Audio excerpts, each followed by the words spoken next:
আজকে করে দেখাবো মাছের তেল ঝাল। যে কোনো মাছ আপনারা নিতে পারেন, আমি এখানে রুই মাছ নিয়েছি।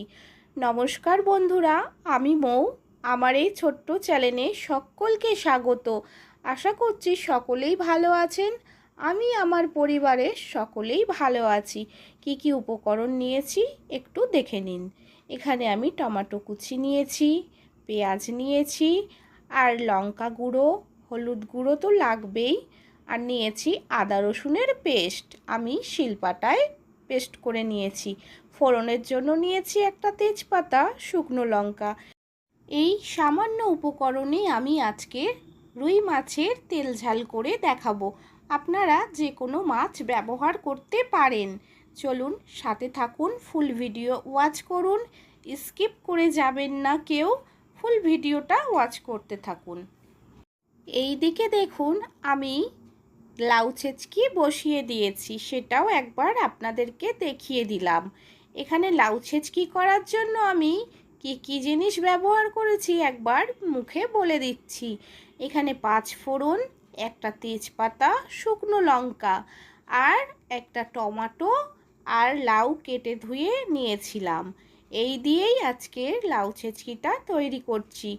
আর লাস্টে নামানোর সময় একটু আমি চিনির ব্যবহার করেছি। চিনি না দিলে ছেঁচকিতে ভালো লাগে না, তাই আমার কিন্তু লাউ ছেঁচকিটা সম্পূর্ণ রেডি। এই দিকে আমি কড়াতে তেল দিয়ে দিয়েছি মাছ ভাজার জন্য। আমি সর্ষের তেলের ব্যবহার করছি, খুব ভালো করে গরম করে নিয়েছি। এবার নুন হলুদ মাখিয়ে রাখা মাছগুলো একে একে তেলের মধ্যে দিয়ে দেব। খুব ভালো করে লাল করে ভেজে নেব। আর এদিকে আমার মিনিট তো খুব খিদে পেয়ে গেছে। ওকে তো আমি ভাজা মাছ খাওয়াই না, একটা মাছ সিদ্ধ করে ওর ভাত মেখে ওকে খেতে দিয়ে দিয়েছি। দেখুন মাছগুলো খুব ভালো করে লাল করে ভেজে নিয়েছি। এবার আমি তেল ঝরিয়ে তুলে নেব। আর যে কটা আছে সেগুলো আমি এই তেলের মধ্যে দিয়ে ভেজে নেব ভালো করে। যে সকল নতুন বন্ধুরা প্রথমবার আমার চ্যানেলের ভিডিও দেখছেন, ভিডিও ভালো লাগলে অবশ্যই চ্যানেলটা সাবস্ক্রাইব করে পাশে থেকে যাবেন। পাশে থাকা বেল আইকনটা অল করে দেবেন। এরকম নিত্য নতুন ভিডিও আপনাদের কাছে পৌঁছে যাবে। দেখে নিন মাছগুলো কিন্তু আমার ভাজা হয়ে গেছে। এবার আমি ওই মাছ ভাজার তেলের মধ্যেই ফোড়নটা দিয়ে দিলাম। একটা শুকনো লঙ্কা আর তেজপাতা গেল ফোড়নে। এবার আমি কুচিয়ে রাখা পেঁয়াজগুলোও দিয়ে দিলাম ওই তেলের মধ্যে। এবার পেঁয়াজটা খুব ভালো করে ভেজে নিতে হবে। আমি স্বাদ অনুযায়ী লবণ ব্যবহার করলাম, আপনারা আপনাদের স্বাদ অনুযায়ী ব্যবহার করবেন। দেখুন নেড়ে চেড়ে আমি পেঁয়াজটা ভাজা ভাজা করে নিচ্ছি। অনেক সময় মাছের ঝোল খেয়ে খেয়ে একঘেয়েমি হয়ে যায়। একবার হলেও এইভাবে বাড়িতে বানিয়ে ফেলবেন, দেখবেন মুখের টেস্ট একদম বদলে যাবে। দেখুন পেঁয়াজটা আমার ভাজা হয়ে গিয়েছে। আর এর মধ্যে আমি আদা রসুনের পেস্ট দিয়ে দিলাম। এটা ভালো করে ভেজে নিতে হবে, না হলে আদা রসুনের কাঁচা গন্ধ ছাড়বে। এটা খুব ভালো করে কষিয়ে নিতে হবে। পুরনো বন্ধুরা আপনারা তো আমার সবসময় পাশে আছেন, সাপোর্ট করছেন। এইভাবে সাপোর্ট করে যাবেন, আমিও আপনাদের পাশে থাকব, সাপোর্ট করে যাব। কথা বলতে বলতে পেঁয়াজটা আমার ভাজা হয়ে গিয়েছে। আর এর মধ্যে আমি কুচিয়ে রাখা টমেটোটা দিয়ে দিলাম।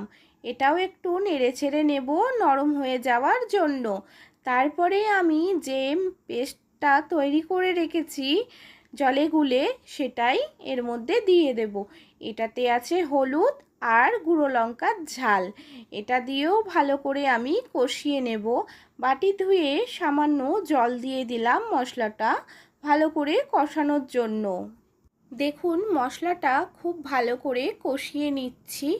আমার ভিডিওতে কোথাও যদি ভুল ত্রুটি হয়ে থাকে বা এক কথা বারবার বলে থাকি, ক্ষমা দৃষ্টিতে দেখবেন।